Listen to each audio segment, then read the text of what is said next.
Hi, it's Dew, and today's video is my, oh my gosh, is it weekly now, book haul. I have come to peace that book hauling and book reading are different hobbies, and I'm into both of them.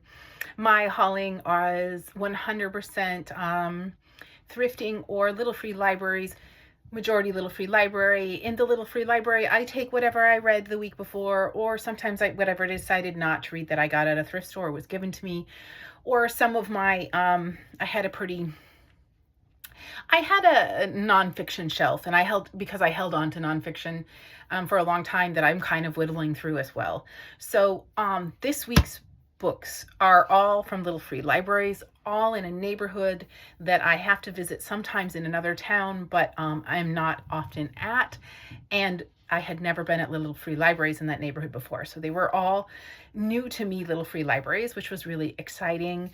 One, I pass on the bus all of the time, and one day I just made note of actually where it was so that I could go there with my tote of books when I was driving my car and see what was in there. And it had great books. So yeah.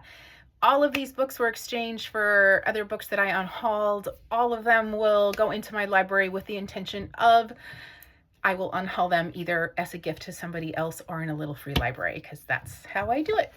The first book I found, I'm really excited about this book. It's Queenie, and I have someone exactly in mind who I'm going to give this book to once I read it, by Candice Carty-Williams.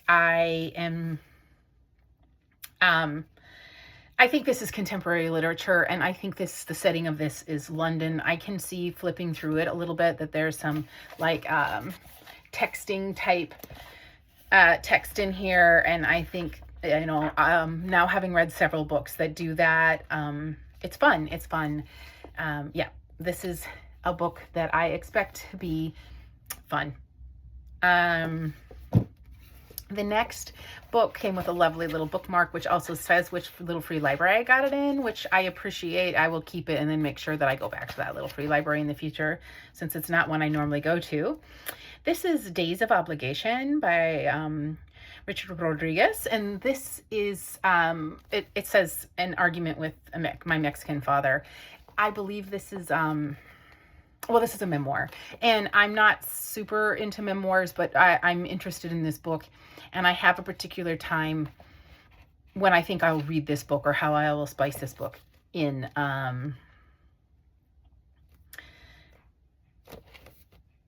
To one of my, sorry for that distraction, to one of my weekly reading challenges. This is, I believe, romantic fantasy. I just got done with a young adult or middle grade fantasy, and I just loved it so much. And yeah,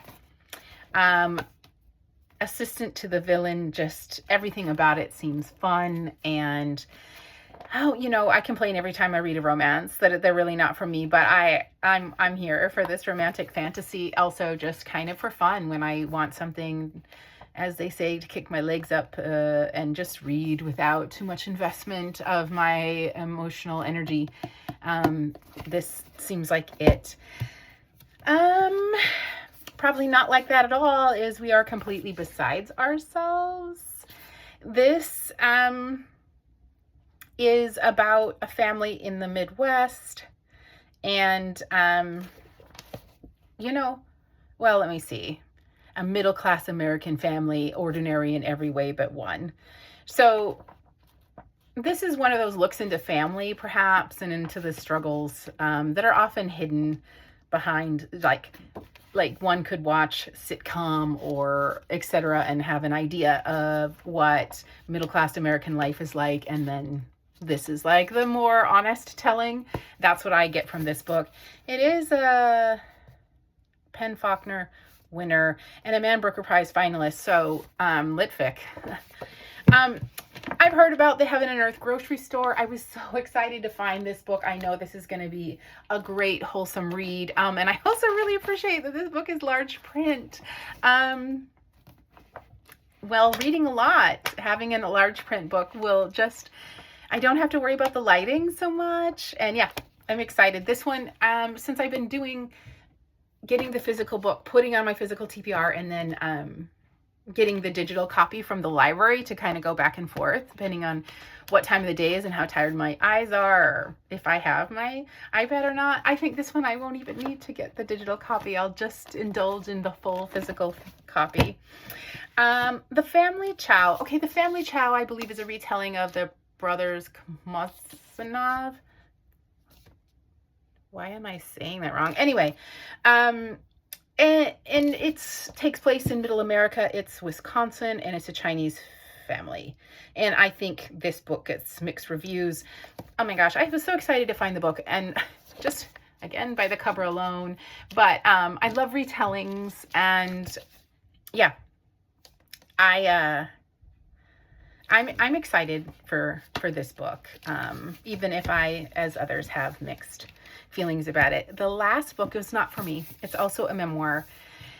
It's a Pulitzer Prize winner, so we can say that this person's clearly a notable writer. It's called Barbarian Days: A Surfing Life by William Finnegan. I'm not a surfer.